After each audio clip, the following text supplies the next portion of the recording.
Boleh salaman dulu dengan Kans? Ya, silakan.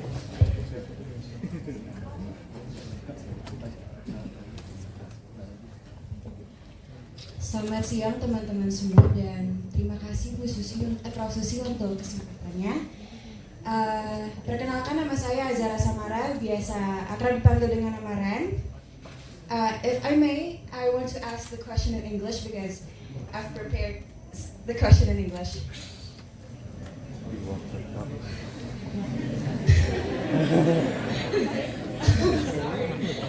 So given the principle of individual autonomy over the body and the right to determine reproductive choices guaranteed by various legal instruments and human rights, what is your view of the legitimacy and ethical implications of the governor's regulation that requires or significantly encourages vasectomy for certain groups of people?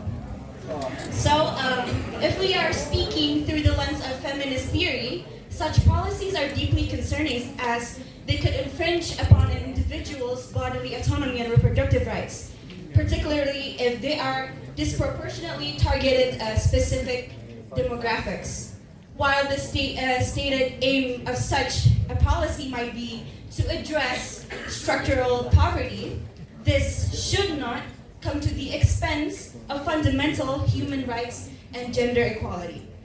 Coercive measures, even with seemingly benevolent intentions, can undermine individual agency and reinforce patriarchal structures that have historically controlled women's reproductive capacities. Moreover, if this policy is considered discriminatory or has the potential to violate reproductive rights and gender equality, how should the central government and the legislative institutions respond to this kind of controversial regional policy to ensure compliance with the Constitution and international human rights standards, while still respecting regional autonomy within justified limits? That's all for me. Thank you.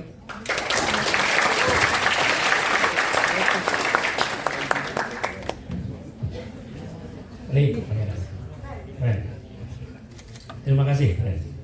Paham ya pertanyaan? Karena ini percakapan buat semua. Harus paham, teman-teman. Saya terima kasih Anda berani untuk menyampaikan dalam bahasa internasional. Karena memang saatnya ke depan, teman-teman, saya setuju. Kita ini, apalagi yang di Bandung nih, harus bisa 3 bahasa.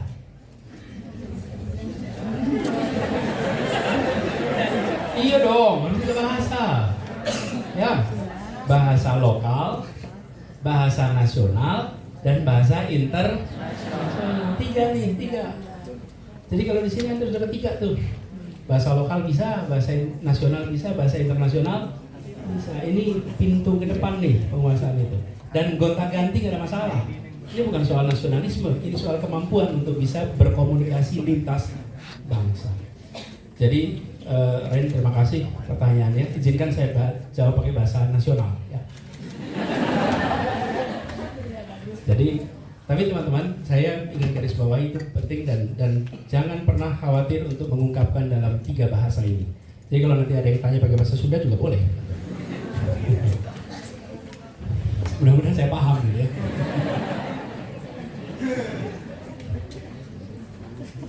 Tapi teman-teman, terkait dengan pertanyaan tadi, saya melihat persoalan yang diangkat ini lebih makro. Satu adalah memang persoalan hak atas semua yang terkait dengan kegiatan reproduksi dan semua aktivitas reproduksi, itu satu hal. Tapi sesungguhnya kan isu besarnya di sini adalah soal kemiskinan, soal ketimpangan. Nah, kemiskinan itu tidak bisa dipandang semata-mata urusan kemalasan, urusan kerja keras. Tapi kemiskinan juga urusan yang biasa dalam bahasa ilmu sosial namanya struktural. Urusan struktural. Karena ada struktur yang menyebabkan sebagian tidak bisa mendapatkan kesejahteraan lebih baik. Saya beri contoh, teman-teman. Anda lahir di pulau yang untuk mengaksesnya dari, sebutlah dari Jakarta atau dari Pulau Jawa, itu perlu waktu 25 jam. Listrik tidak ada, sinyal telepon tidak ada. Maka ketika Anda lahir di situ, kesempatan untuk Anda mendapatkan pendidikan berkualitas rendah. Anda mau berjuang, bekerja sekeras apapun, itu ada kendala struktural. Anda tinggal kota Bandung, tapi memiliki status sosioekonomi yang rendah, sehingga dari awal asupan gizi rendah, kualitas otot, kualitas otak secara fisik itu inferior. Diharapkan di kemudian hari Anda nyalip, itu akan menjadi susah. Inilah yang menjadi problem struktural. Jadi solusi atas ketimpangan ini tidak bisa sekedar mengobati gejalanya. Gejala di situ lagi nggak mungkin bisa dan nggak akan pernah selesai. Apalagi kalau kita berbicara soal keluarga yang tidak punya pegangan. Nengok ke negara nggak bisa diharapkan, nengok ke lingkungan nggak bisa diharapkan. Yang menjadi harapan satu-satunya tinggal anak. Itulah sebabnya mengapa di dalam keluarga-keluarga seperti ini ada kecenderungan ruang kebahagiaan itu tercipta ketika ada anak yang banyak. Disitulah perasaan berguna muncul, perasaan cinta kasih itu ada. Dan rasional dalam artian apa? Probabilitas untuk salah satu dari mereka bisa naik kelas dan menjadi penopang, itu probabilitasnya meningkat ketika jumlahnya lebih banyak. Probabilitas saja. Dan itu tidak bisa diselesaikan hanya dengan intervensi pada instrumen reproduksi dan alat-alat lainnya. Tapi ini harus diselesaikan sebagai persoalan struktural. Nah, negara harus hadir. Saya bikin tweet agak panjang soal ini. Boleh dibaca itu? Boleh dibaca? Dan saya udah bilang, karena bilang Pak kenapa nggak dilaksanakan? Kemarin udah ditawarin itu, nggak diambil. Ya udah nggak diambil gitu.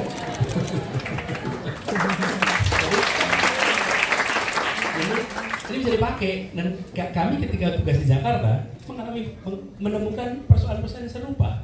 Tapi solusinya adalah persoalan struktural. Dan saya ingat ada yang mengatakan, Pak, jangan kasih ikannya, tapi berikan kailnya. Saya jawab, nggak cukup. Dikasih kail, tapi seluruh kolam udah habis dikontrak, kotak-kotak. Nah ada gunanya, Anda harus belikan kailnya dan siapkan kolamnya, struktural kolamnya nih. Karena kalau tidak ada kolam, Anda punya kail, frustrasi. Kalau tidak ada kolam, nah itu harusnya harus komplit.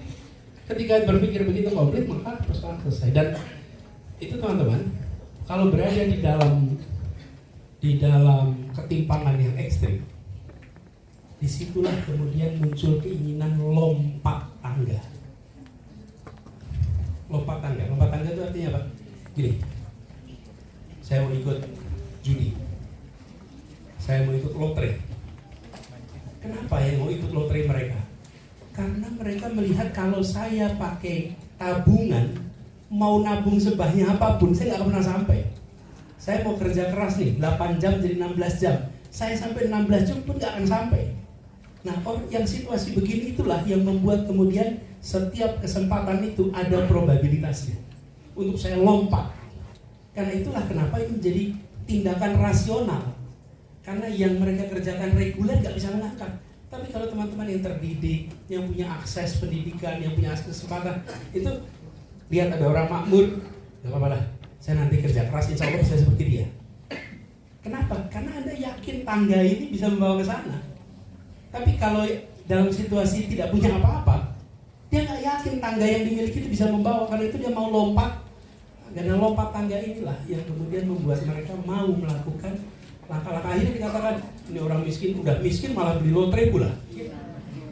Jadi disalahin lagi, bukan karena dalam situasi seperti itu. Ini adalah probabilitas yang mereka miliki untuk lompat.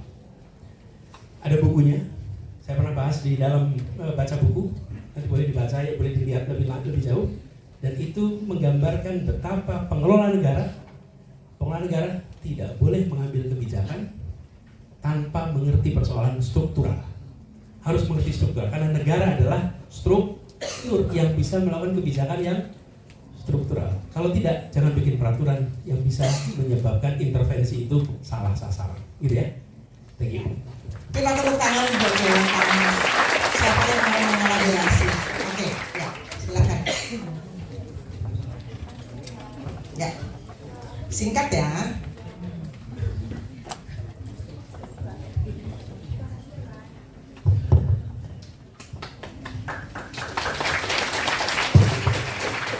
Selamat siang Bapak, sebelumnya izin perkenalkan diri, nama saya Masya Prasabila. Ada salah satu poin penting banget di sini, yaitu adalah kemiskinan itu tidak bisa semata-mata tentang urusan kemalasan, tetapi juga dengan struktural. Seperti yang pernah saya juga lihat dari Bapak ketika membuat Indonesia Mengajar, di mana kita bisa melihat juga bahwa pendidikan ketika aspek-aspeknya itu kita bawanya ke Papua, itu sangat banyak sekali ketimpangan struktural yang terjadi. Dan ini juga menjadi poin penting juga sebagai kita mahasiswa, bahwa pada nyatanya itu adalah pendidikan itu adalah sebenarnya sebuah privilege yang tidak dimiliki oleh setiap manusia. Dan kita semua yang berdiri di sini, kita masih punya kesempatan juga untuk melakukan pendidikan yang layak. So do it tired because it's privilege to us to study. Thank you Bapak. Terima kasih. Nama siapa? Nama? Siapa? Marsha, thank you. Marsha mengangkat soal pendidikan, itu buat tangan. Jadi, Siapa yang bilang education is the only weapon? Ya. Ada tuh. Mandela Nelson Mandela mengatakan dan itu sesuatu yang sangat obvious. Saya cerita sedikit aja nih. Saya banyak disebut sebagai pemerhati pendidikan. Pada saya nggak pernah kuliah pendidikan dan tidak pernah belajar kurikulum. Saya bukan expert on education technique, bukan. Saya ini belajar ilmu ekonomi. I'm an economist by training. Master saya itu tentang currency market dan tentang pergerakan nilai tukar mata uang. PhD saya tentang public policy, comparative politics. Tapi dari proses itu semua, saya menyaksikan semua negara yang berhasil sejahtera adalah yang investasi pada kualitas manusia. Bahkan negara yang memiliki kekayaan alam pun, dia bisa kaya karena kekayaan alam, tapi dia hanya bisa bertahan karena pendidikan. Ingat-ingat. Dia hanya bisa bertahan lewat pendidikan. Bisa kaya lewat alam, boleh. Ketemu gas, pak, langsung kaya. Tapi mau bertahan pakai apa? Pendidikan. Karena itu investasi dalam kualitas manusia, kesehatan dan pendidikan. Nah, di sini yang Marsha sampaikan tadi, saya terusin NASA. Apa problem strukturalnya? Problem struktural, jumlah bangku SD tidak sama dengan bangku SMP, tidak sama dengan bangku SMA. Itu problem struktural. Dan itu yang membuat orang jadi hopeless. SD kita, kalau tidak salah, sekarang dengan pengendalian jumlah penduduk, angkanya itu sekitar 4,7 atau 4,8 juta anak masuk SD kelas 1.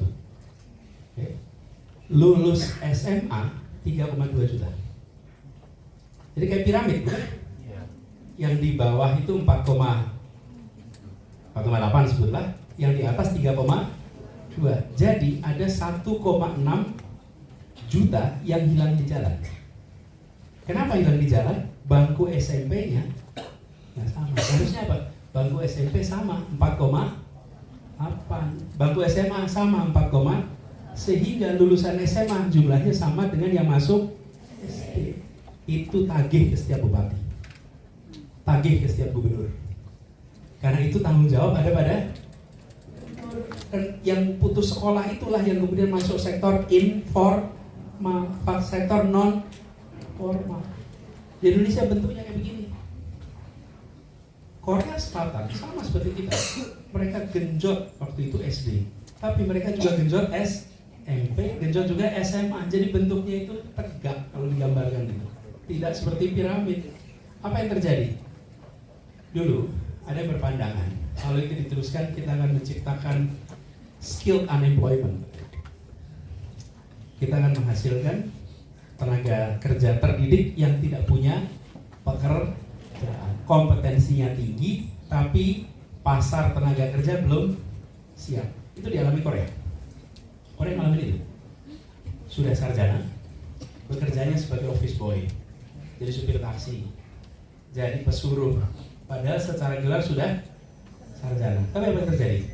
Ketika investasi masuk, membangun pabrik, maka supir jadi manajer, office boy jadi manajer. Kenapa? Karena secara kompetensi udah siap.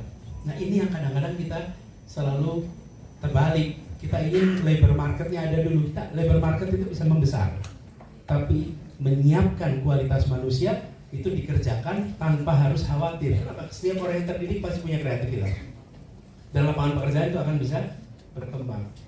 Ini PR hari ini, dan itu yang menyebabkan ketimpangan struktural. Kami coba kemarin di Jakarta menyelesaikan salah satu faktor itu dengan mengubah sistem seleksi siswa SMP dan SMA.